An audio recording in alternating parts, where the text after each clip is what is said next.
Okay, this is Reindeer's challenge log. I have actually picked it before. This is not a blind pick. But yeah, the last time I picked it is like, or the first and last time I picked it is like 30 seconds ago. Just set up video recording. Let's see where this goes. Feels like it's mostly spools in there. Oops, sorry. And see if I can show the bitting. Oh, it doesn't want to focus. Side face. Yeah, so these two feel like they're spools, I think. And yeah, the rest I actually don't need to do a whole bunch to. See how it goes. Okay. Binding on 2 and it's snapped into place. Nice click. The first pick was like 8 minutes, I think. Or thereabout. Let's see how long it takes on camera. Fault set. Some counter rotation here. See if I can set it or if I need the deeper hook. Yeah, I need the deeper hook, I think. Let's check it out.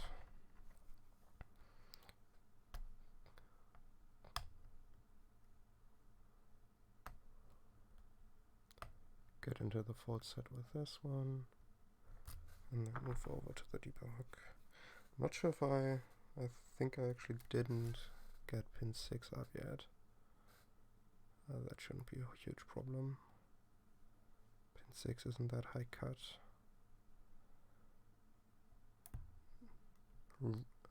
If Randy did these spools himself, they're like really well done. They feel amazing.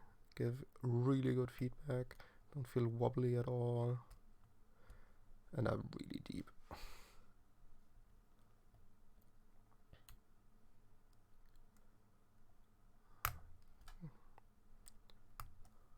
I think I might have overset something or dropped something. Doesn't feel right. Rock hard there, that might be an overset.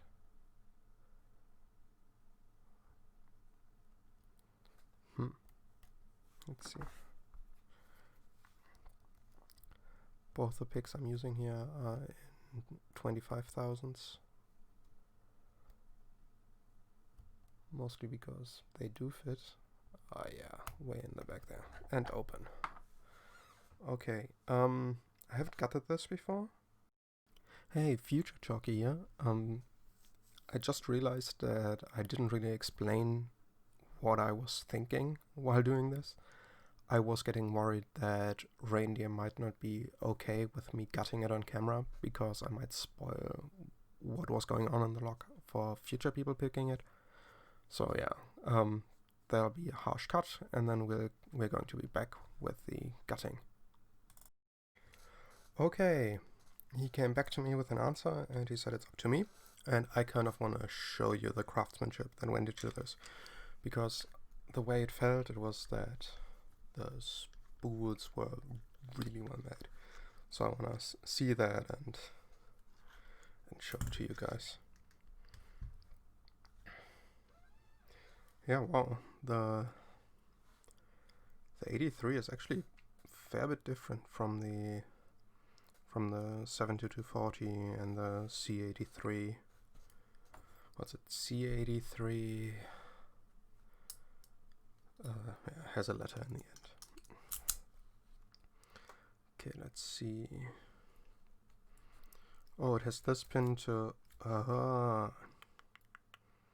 interesting. So I pull that C-clip out and then I need to push this in like a Euro cylinder. Okay. Can deal with this. Gotta say, have to give Abus props for doing it with these reusable C-clips. They don't really deform that much each time you cut them. Oops. So yeah. I was also warned that next to chamber 4 there'd be not sure if you can see it, there's a small brass pin in there. If I don't put that in, I essentially get a trap pin in chamber 4. And we don't want the next person who gets this to break the lock, because I fucked up the reassembly, so yeah. Oh. And there it comes out. My pinning tray sadly has the guts of an SS built over it. So yeah, we're going to have to make do here. Let's see. Something like this. This seems to be the right diameter. It's at least the one that... Oops. Oh, come on. It's at least the one that I use on the 70-40 and other similar ABIS locks. By the way, don't ever get this thing stuck in...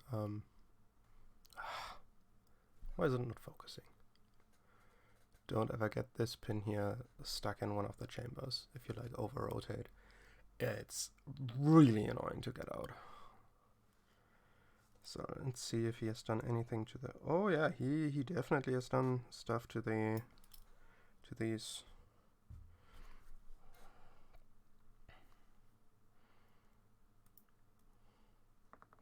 Oops.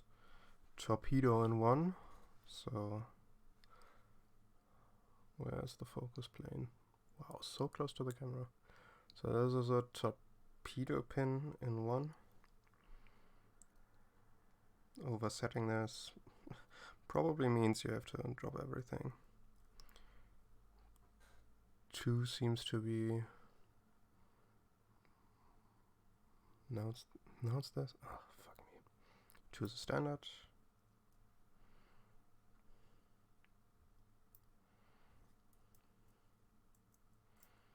No, 3 is one of the max lift ones. This one will be annoying to get out. Let's look at the others first. 4 is another torpedo.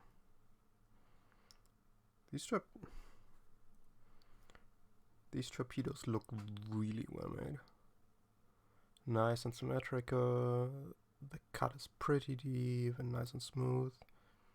The only thing that I really notice is that the top edge is heavily beveled, so the shear line is much larger than with the stock ABIS standard pins. And you could definitely feel it. The pins really wanted to jump into the correct position. Yeah, 6 is a standard. Don't think I need to show that to you. Now let's... 3 look... Both the others also look like standards. A little bit flatter on the top, which is probably better. So let's put the core aside. And tackle this part. Okay. What do we have in pin 1? Pin 1 looks like a serrated T-pin, maybe? Not sure what to call this. Could also be, there's no counter milling in the core. So this wouldn't be a serrated gin. Yeah, not quite sure how to call it. Let's put this here.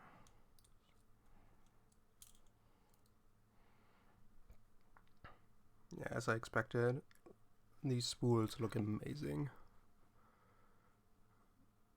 They don't look stock. The ABIS spools, I think, look a bit different. I should probably got an ABIS lock next to see if these are in the stock spools. These spools look great and felt great.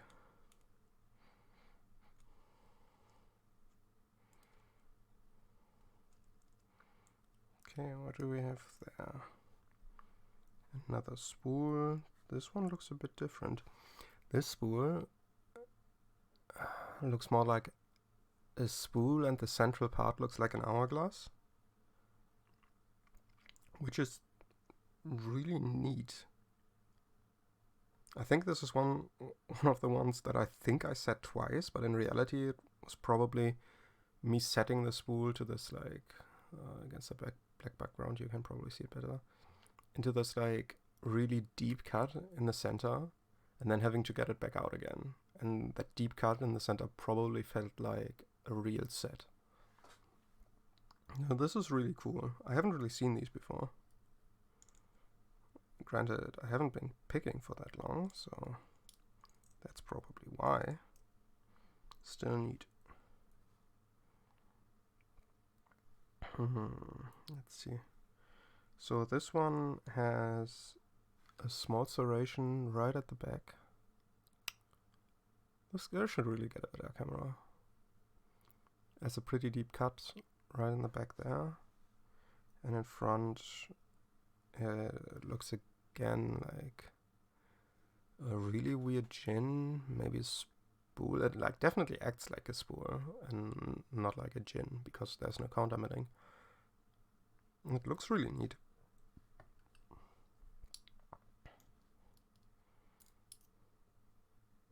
What do we have there? Pin chamber 5. The one on oops. Those were the last two. Luckily they're identical. Oh, thank God. So I think this is the 1 and 5. And what you can see is it has like an indentation there, like cup, and then a really deep spool cut. Like again with this hourglass thing, so it not only feels like a super deep spool, but actually is a spool that you almost like set twice.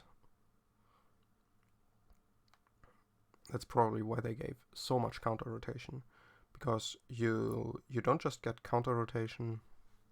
Okay, how to do this in a way where you can actually see it.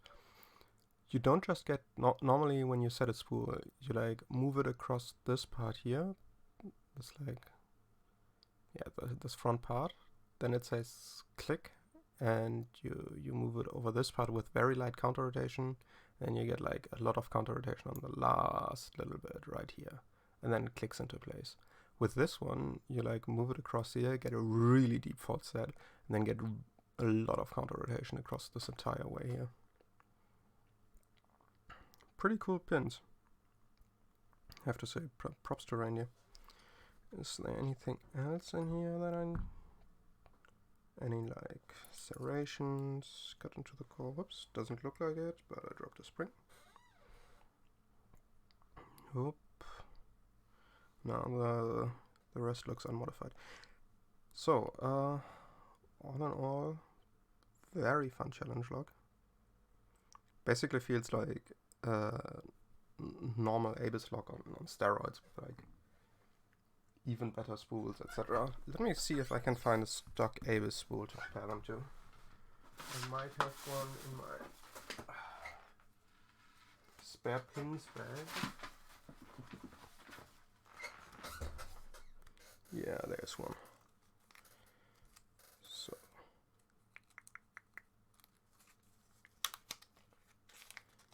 let me see if I can get it out without grabbing too many other pins.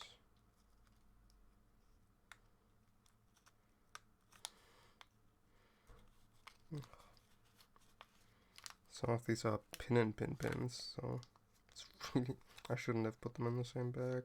But, well, you live, you learn. Okay, here you go. And now the camera is completely unfocused. Okay, let's see. This. Maybe I should have done this to start with. Okay, good. So these here are Reinder's pins, and this is a stock Abyss spool. So if we compare it to, say, one of these, obviously, one of these, we see that Reinder's driver pin is a bit longer, and you can also see how large the difference is. Like, this one's much narrower at this point than this spool ever gets. And also how much sharper this leading edge is. And then with this spool, I was interested to see whether it was a stock spool, and it doesn't look like a stock Abyss spool. And it also was too shiny to be one. I think might be that the 83 just has, yeah, Just has much larger driver pins or whatever. And yeah, this also like looks homemade.